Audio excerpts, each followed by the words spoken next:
एक विधवा माँ का बेबस बेटा। Welcome to P voice story. एक बच्चा अपनी माँ के लिए कितना संघर्ष कर सकता है, इस मन को छू लेने वाली हृदय विदारक कहानी, जिसमें एक बेहद गरीब बच्चा अपनी माँ के लिए क्या कुछ नहीं कर गुजरता।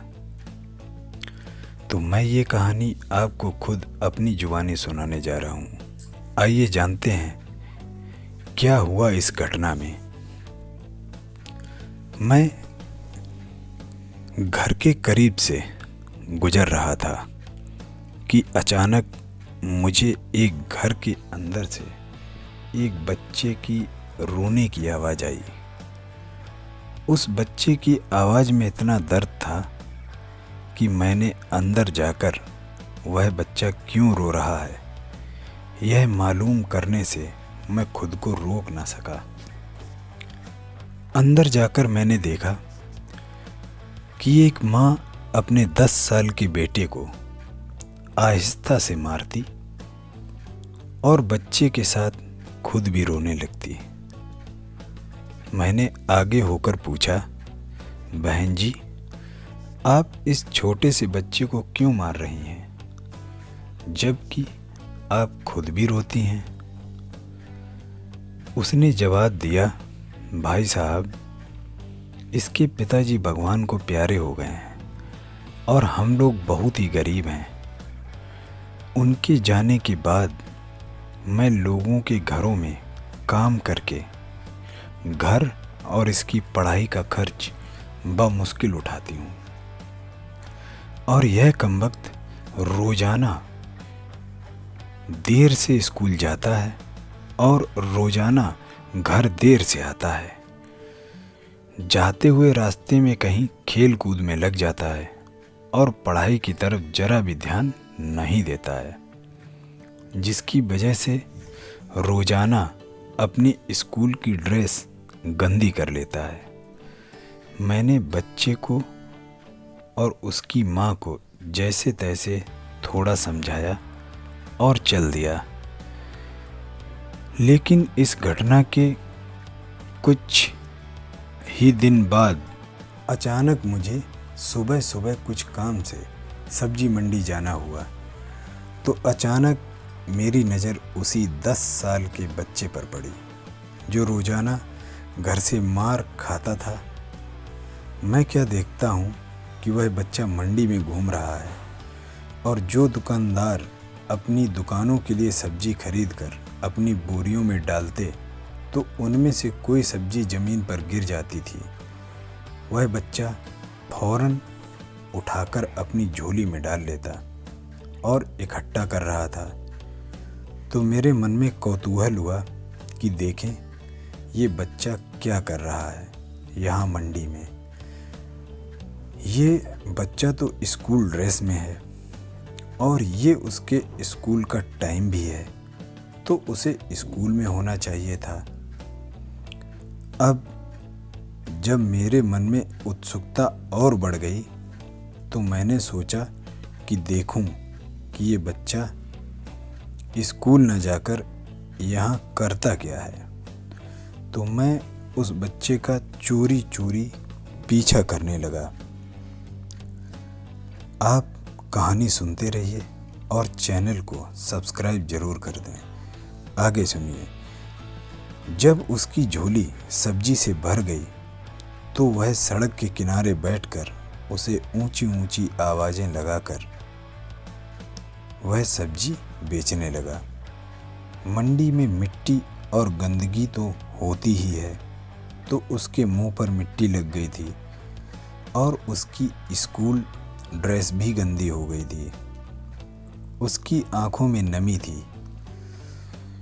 मुझे लगा क्या बात है कि ये बच्चा इतना मायूस हो रहा है। खैर, मैं देखता रहा। अब वो बच्चा जिस दुकान के आगे अपनी नन्ही सी दुकान लगाकर बैठा था, अचानक उसमें से एक आदमी बाहर आया। उसने आते ही एक जोरदार लात मारकर उस नन्ही दुकान को एक ही झटके में रोड पर बिखेर दिया और बाजुओं से पकड़कर उस बच्चे को भी उठाकर जोर से धक्का दे दिया। उस बच्चे की आंखों में आंसू आ गए। अब वह बच्चा आंखों में आंसू लिए चुपचाप दोबारा सब्जी को इकट्ठा करने लगा और थोड़ी देर बाद अपनी नन्ही सी दुकान एक दुकान के सामने डरते डरते लगा ली। भला हो उस शख्स का जिसकी दुकान के सामने इस बार उसने अपनी नन्ही दुकान लगाई। बच्चे ने दुकान लगाई, उसने कुछ नहीं कहा। अब क्या हुआ, थोड़ी सी सब्जी थी, ऊपर से बाकी दुकानों से कम कीमत, जल्दी ही बिक्री हो गई और वह बच्चा उठा और मंडी से बाहर चल पड़ा। अब मेरी उत्सुकता बहुत बढ़ चुकी थी तो मैं उस बच्चे के पीछे ही हो लिया। वो बाहर आते ही बाजार में एक कपड़े वाली दुकान में दाखिल हुआ और दुकानदार को सारे पैसे देकर दुकान में पड़ा अपना स्कूल बैग उठाया और बिना कुछ कहे वापस स्कूल की ओर चल पड़ा और मैं भी उसके पीछे पीछे चल रहा था। चैनल को सब्सक्राइब जरूर करिए प्लीज़। बच्चे ने रास्ते में एक नल से अपना मुंह धोकर स्कूल चल दिया। मैं भी उसके पीछे स्कूल चला गया। जब वह बच्चा स्कूल गया तो 1 घंटा लेट हो चुका था, जिस पर उसके टीचर ने डंडे से उसे खूब मारा। मैंने जल्दी से जाकर टीचर को मना किया कि मासूम बच्चा है, इसे मत मारो। टीचर कहने लगे, यह रोज़ाना 1-1.5 घंटे लेट से ही आता है। हम तो इसके घर पर भी बहुत बार कह चुके हैं और मैं रोज़ाना इसे सज़ा देता हूँ कि डर से स्कूल वक्त पर आए। वो बच्चा मार खाने के बाद चुपचाप क्लास में बैठकर पढ़ने लगा। मैंने उसके टीचर का मोबाइल नंबर ले लिया और मैं अपने घर चला आया। घर पहुंचकर मुझे याद आया कि मैं खुद जिस काम से मंडी गया था वो काम तो भूल ही गया, लेकिन कोई बात नहीं। दोपहर को मैंने सोचा क्यों ना उसकी माँ से बात करूं, तो मैं उसके घर की तरफ चल पड़ा। लेकिन बाहर से ही क्या देखा कि वो बच्चा स्कूल से वापस आ चुका था और उसकी फिर पिटाई हो रही थी। मासूम बच्चे ने माँ से एक बार फिर मार खाई। अब ये देखकर मैं घर वापस आ गया। मैं बहुत उदास था। मुझे समझ न आ रहा था कि क्या बात है और मैं क्या कर सकता हूँ। सारी रात मेरा सर चकराता रहा। अब मैंने क्या किया, सुबह उठकर बच्चे के टीचर को कॉल की, कृपया करके मंडी टाइम में हर हालत में मंडी पहुँचें, और वो मान गए। अब मैं उस बच्चे के घर की ओर चल दिया। जैसे ही वो बच्चा घर से मंडी अपनी नन्ही दुकान का इंतज़ाम करने निकला, मैंने उसके घर जाकर उसकी माँ को कहा कि बहन जी, आप मेरे साथ चलो। मैं आपको बताता हूँ कि आपका बेटा स्कूल क्यों देर से जाता है। वह फ़ौरन मेरे साथ मुंह में यह कहते हुए चल पड़ी कि आज इस लड़के की मेरे हाथों खैर नहीं, छोड़ूंगी नहीं उसे। आज मंडी में लड़के के टीचर भी आ चुके थे। हम तीनों अभी चुपचाप दूर से देख रहे थे और हम उस लड़के को छुपकर देखने लगे। आज भी उस बच्चे ने काफ़ी लोगों से डांट फटकार और धक्के खाए, लेकिन आंखों में आंसू लिए वो अपने काम में लगा रहा। और आखिरकार वह लड़का अपनी सब्जी बेचकर बाजार में कपड़े वाली दुकान पर चल दिया, जहां पर वो पता नहीं क्यों पैसे दे रहा था। अचानक मेरी नज़र उसकी माँ पर पड़ी तो क्या देखता हूँ कि वह बहुत ही दर्द भरी सिसकियाँ लेकर लगातार रोए जा रही थी। और मैंने फ़ौरन उसके टीचर की तरफ देखा तो उसकी आंखों में भी आंसू बह रहे थे। उन दोनों के रोने में मुझे ऐसा लग रहा था जैसे उन्हें अपने किसी पश्चाताप का एहसास हो रहा हो कि उन्होंने उस मासूम पर बहुत जुल्म किया है और आज उनको अपनी गलती का एहसास हो रहा है। अब उसकी माँ से देखा ना गया तो वह रोते रोते घर चली गई और टीचर भी आंखों में नमी लिए लगभग रोता हुआ सा स्कूल चला गया। मैंने देखा बच्चे ने दुकानदार को पैसे दिए और आज उसको दुकानदार ने एक लेडी सूट देते हुए कहा, बेटा आज सूट के सारे पैसे पूरे हो गए हैं, अपना सूट ले लो। बच्चे ने उस सूट को पकड़कर स्कूल बैग में रख लिया और स्कूल चला गया। मैं उसके पीछे ही था। अब जब वो बच्चा स्कूल पहुंचा तो क्या देखा कि आज भी वह 1 घंटा देर से था। वह सीधा टीचर के पास गया और बैग डेस्क पर रखकर मार खाने के लिए अपने हाथ आगे बढ़ा दिए कि टीचर डंडे से उसे मार लें। टीचर कुर्सी से उठा और फौरन उस बच्चे को गले से लगाकर इस कदर जोर से रोया कि उसे देखकर मैं भी अपने आंसुओं पर काबू न रख सका।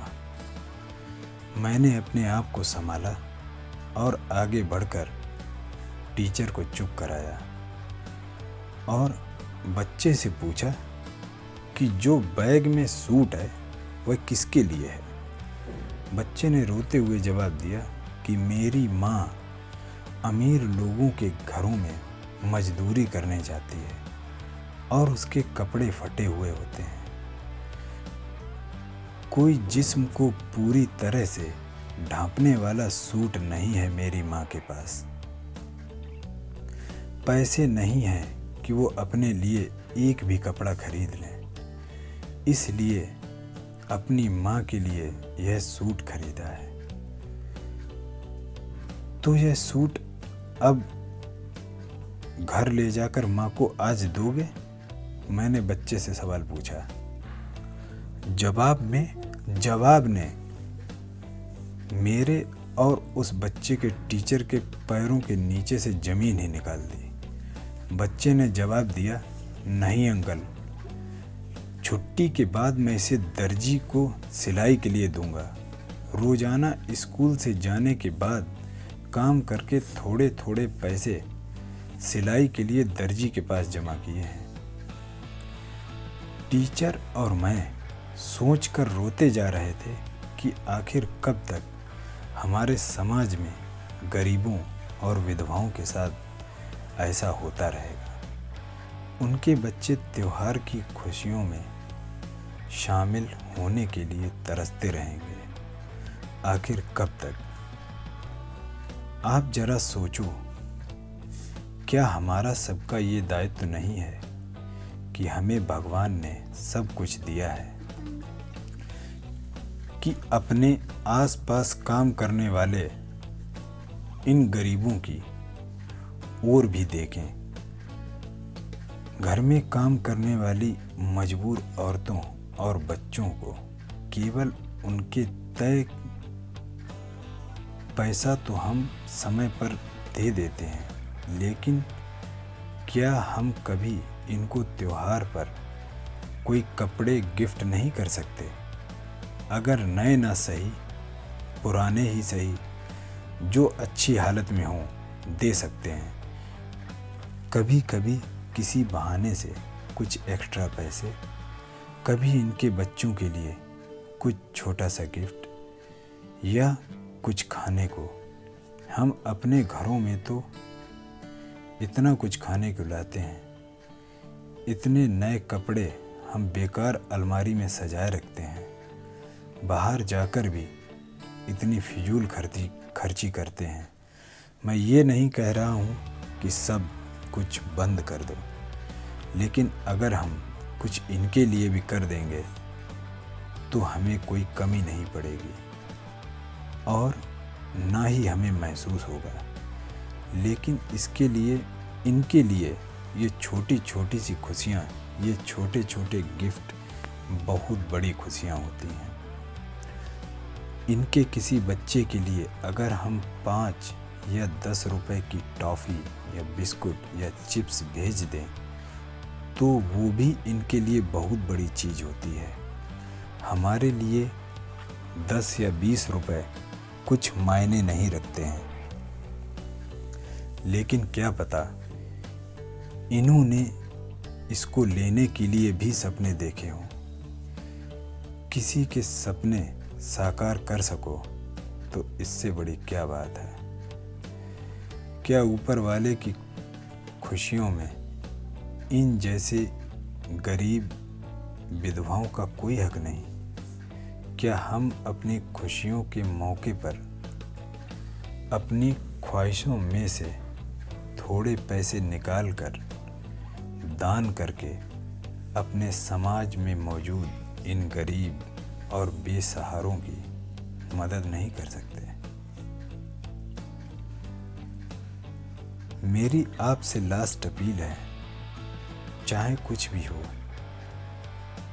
कुछ भी कर सको इन गरीबों के लिए जो आप कर सकते हो। क्या पता भगवान ने आपको इन्हीं की मदद के लिए समर्थ बनाया हो और वो आपको और भी 10 गुना, 1000 गुना बढ़ा कर दे सकता है। यदि आपको पी वॉइस स्टोरी की कहानियाँ पसंद आती हैं या आप अपने किसी अनुभव को हमारे साथ साझा करना चाहते हैं तो कमेंट ज़रूर करें और मेरे चैनल पी वॉइस स्टोरी को सब्सक्राइब करें और इस स्टोरी को लाइक करना ना भूलें। Thank you.